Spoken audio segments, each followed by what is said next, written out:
Hey guys, Marissa here from Grow in the Flow. It is Thriving Thursday. So we are back at it again. We're taking a look at the upcoming moon cycle because tomorrow is the full moon in Virgo.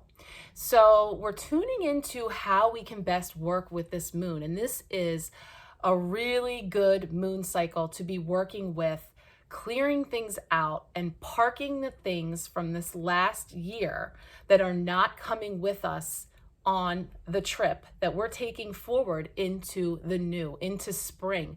This is the last full moon of the astrological year. So once Pisces season winds down here on March 20th, it marks the beginning of Aries season, which brings us all the way back around to the beginning of the zodiac, where we are beginning a new astrological year, and it is also the spring equinox. So there is a ton of new beginning, birthing the new energy right on the horizon. So this is that final full moon for us to really look at what we are releasing, letting go of, forgiving, shedding, all of the things that are going to help us to lighten that load moving forward. It's as if we are going on a trip. Our journey is moving into the new, into the spring energy. We're birthing new in all of our lives, in our microcosms, in our little worlds, and on the macrocosm, on the big stage, birthing the new. There's so much new energy coming up and available to us to cultivate and bring forward. And we can't be dragging all of that old stuff with us in order to have our best foot forward. So we're in the midst of a really exciting time, but also one where we're having this opportunity to really kind of reflect on what's working and what's not. And as I tune into the energy for this Virgo full moon, I'm getting a little bit of a dose of medicine that's saying, yes, I can relate to this. So there's two P words that are coming up here today. This moon has us looking at where perfectionism might be showing up in our lives and procrastination. The two P's, the two things that really work hand in hand, because if we are finding that we are in a cycle of the perfectionism cycle of wanting things to be perfect, just right, assurance of success, assurance of acceptance, assurance of of everyone liking what we have to do, to say, to offer, then we are in this constant state of inertia because we then procrastinate because we're waiting for this perfect opportunity, this perfect moment. And perfectionism, there's a third P here that's coming up for me just now. People pleasing. Okay. So when we come from a place where we may have found ourselves, whether this is coming from inner child stuff, life experiences, aspects of our personality, where we can fall into people pleasing, okay? And wanting to be sure that everyone is happy with what we have to say, that they like what we're doing, whatever it may be. And so this full moon is a beautiful opportunity for us to look at the ways that that shows up in our lives and how it might be causing us to procrastinate, to kind of stunt our growth, to keep us from moving forward, from taking those leaps. So I thought maybe what we could do is I'll just tell you a little bit about these energies of the moon, and then I'm going to go ahead and put the camera down over on my healing altar space where I do my readings so that you can see how I usually do my client readings, camera down, so you're seeing what I'm seeing. And we're going to do a quick full moon spread. We'll pull some cards for the overarching energies around this full moon. This will be a collective reading, just kind of tapping into our collective energies. And then a couple of cards that are going to give us some insight around the energies coming in with this full moon and how best to work with them. So the two cards that I pulled out from my Moonology decks to sort of reflect the energies is, first of all, we have here for full moon in Virgo, you are good enough. So, again, the perfectionism spiral, the people-pleasing spiral, are they going to like it? Are they going to want what I have to offer? What if they don't? All the things that can cause us to go into these places.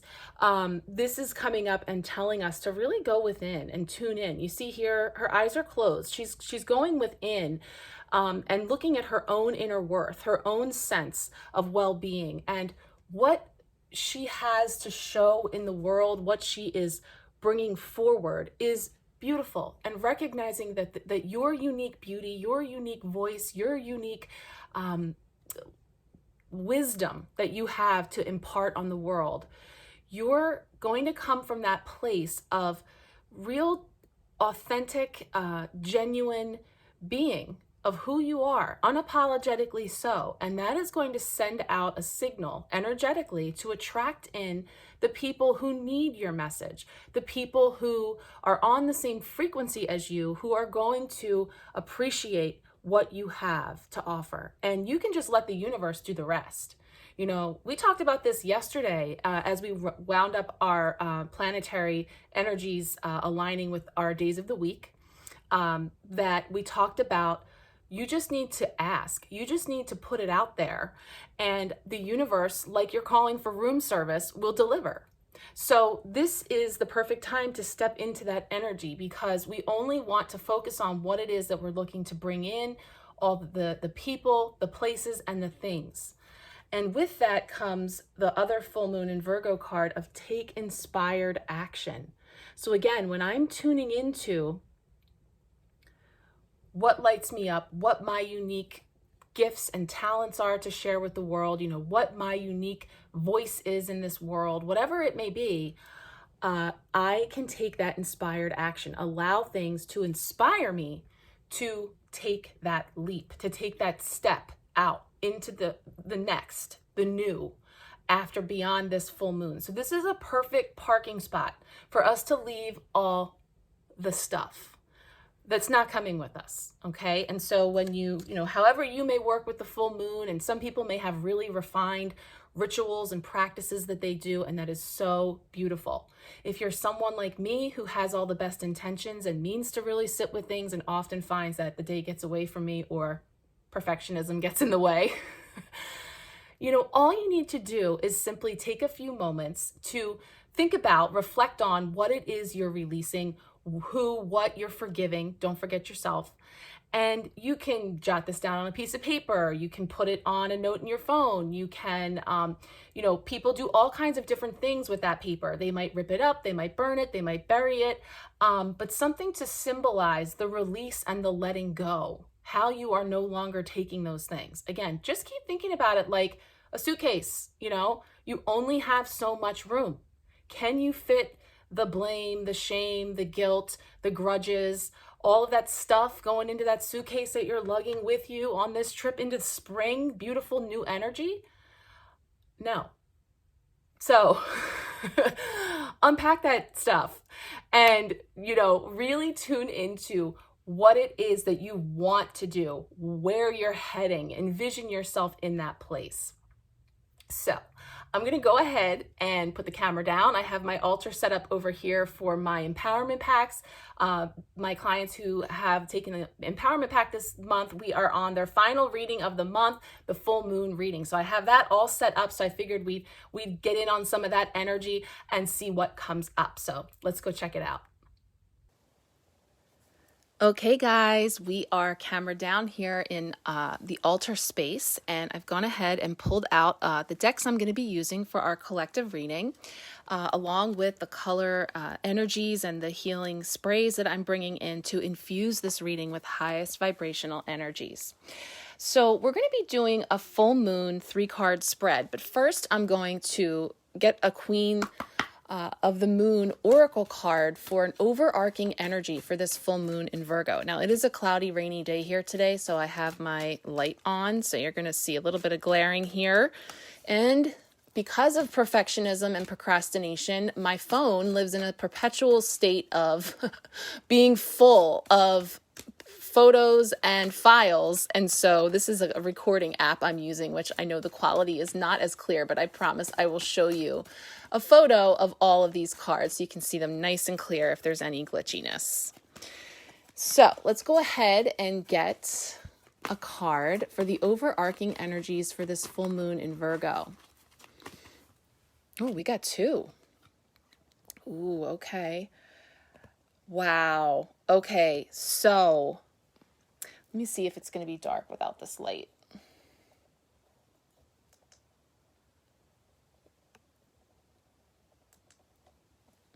I don't like it. All right, we're going to stick with this.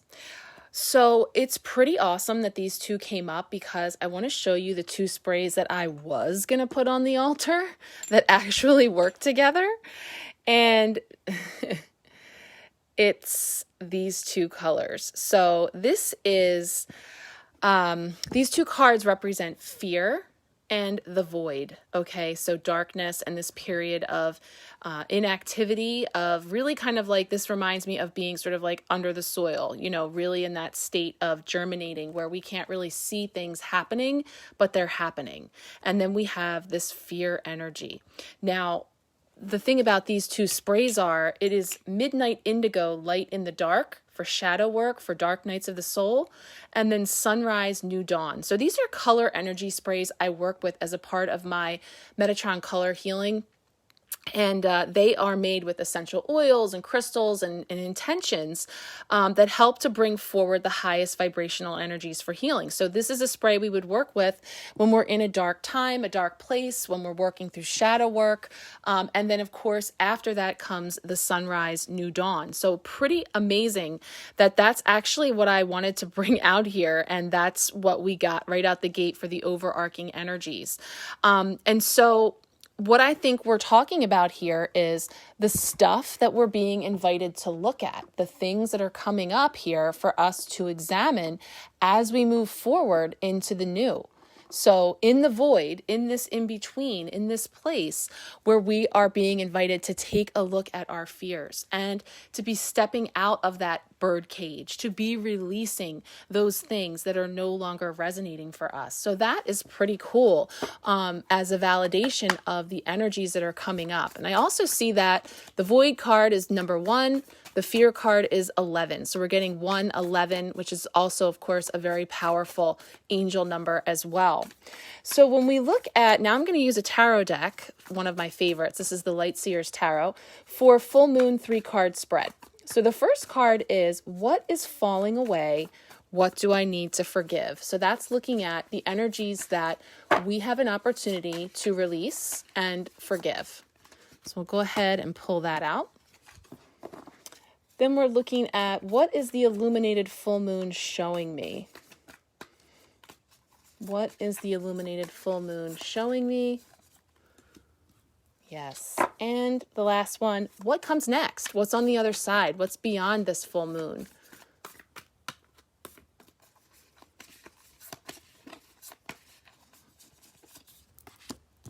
All right. So, first up, what's falling away and what do I need to forgive? And we've got the Ace of Swords here.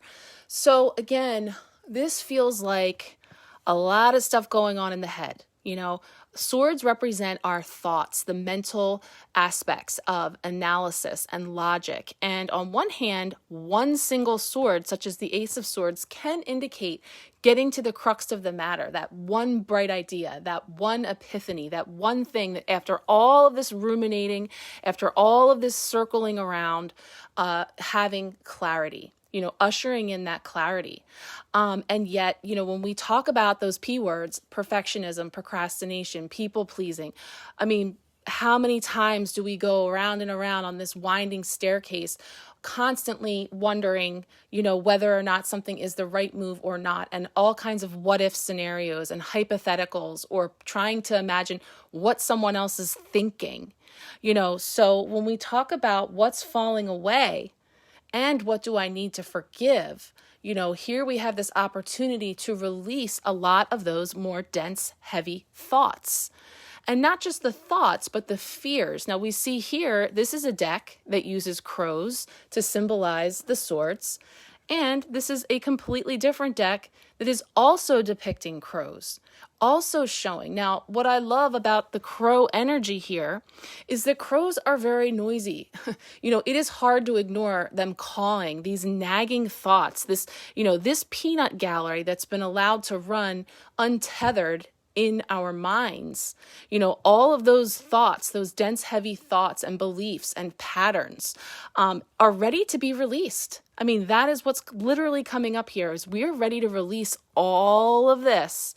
We just need the one thought of clarity, of truth, of understanding that gets right at the heart of the matter, which is you standing in your truth, standing in your authenticity, and really looking at what am I looking to bring in new and what am I leaving behind. So this really does feel like it's sort of underscoring this energy that we're seeing coming up all around this full moon. So on the second position, what is the illuminated full moon showing me? And we get the beautiful major arcana card, Strength. Now, major arcana cards in tarot indicate significant stops along our journey. So when we get a major arcana card, it just shows us that, this is something that has some significance in the message. And the Strength card is all about taming the beast within. Look at the duality within her of the lion and the woman here, and the divine feminine and the lamb. And so it's sort of like, taming the beast within and getting clear on when to come from a fierce, ferocious place and when to come from a more gentle place. Finding that balance, because we have both within us. So this full moon is really having us take a look at the way that we are navigating these types of things. Because remember, that perfectionism and people pleasing can build up resentment. It can build up friction within our relationships with others, because we can find ourselves projecting that onto others, or setting those unrealistic expectations, not only for ourselves, but from others. And for all of that, we're going to be constantly disappointed.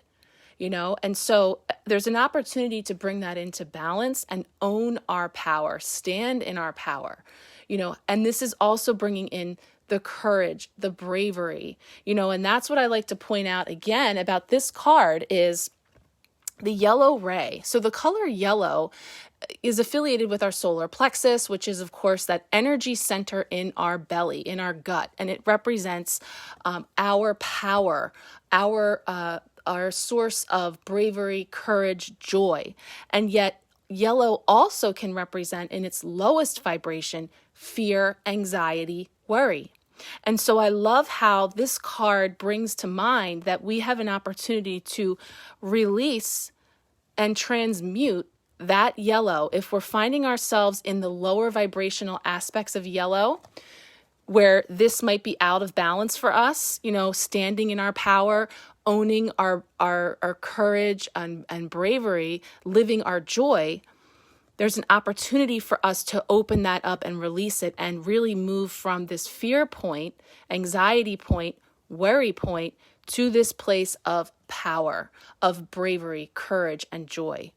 So that is really being highlighted here for this full moon. So as we look at those areas, as we embrace this idea that we are good enough, that we have something of worth to share, that we are safe to do so, and for it to come from an inspired place, not from an outer place, that is where we can expect on the other side of this that nothing is bothering us because we're just over here in our bubble. Our solar plexus is on point. Everything is balanced over here so that all these things that are coming at us, and that can be other people's opinions, it can be people's expectations, people wanting of our time, of our energy, whatever these wands represent, it's not bothering us because we're over here in our bubble of peace. And so you see here, when we're looking at what comes next, can really be an opportunity to get really grounded and really standing in your power. And I love this, how it's showing here again, that we can really transmute all of this fear and get it into this streamlined place of just being in our power. Guidance here too, to meditate, to reflect. I like to look at this bubble as sort of like a soundproof booth, like la, la, la, you know, whatever's going on out there. I'm all in here in my bubble. And I, again, have my eyes closed because I'm going within. I'm trusting my gut. I'm tuning into my intuition. I'm not concerned about what all's going on out here. I know that I'm safe. So that is what's coming up there in the way of what we can expect on the other side of this full moon when we follow this guidance of cutting through all the excess, cutting through all those noisy crows, just getting with that one clear-cut clarity right here at the crux of the matter, owning our strength, standing in our strength, and protecting and shielding ourselves from that dense lower vibrational energy. So that's what's coming up here for us to work with. I think with this card too, we know that we're in this gestational phase. We're planting seeds. We're really tuning in. And I think that there's something to be said again for solace and for quiet when we're in that space, and being very vulnerable and being, again, very authentic, to really help us to bring forward those seedlings, to really nurture and grow the things that we are ready to bring with us on the trip. So I hope that has resonated with you. This is just a little flavor when we're doing a collective reading. It's tapping in with those universal energies. So you may have found things to resonate more so than others. No problem. You just take what resonates and you leave the rest. But I want to thank you so much for joining me. If you have anything to add about what you are releasing and letting go of this full moon, any practices that you have, please feel free to share in the comments below. Would love to hear from you. And I want to thank you for joining me. I am sending you so much love and many blessings. Take good care.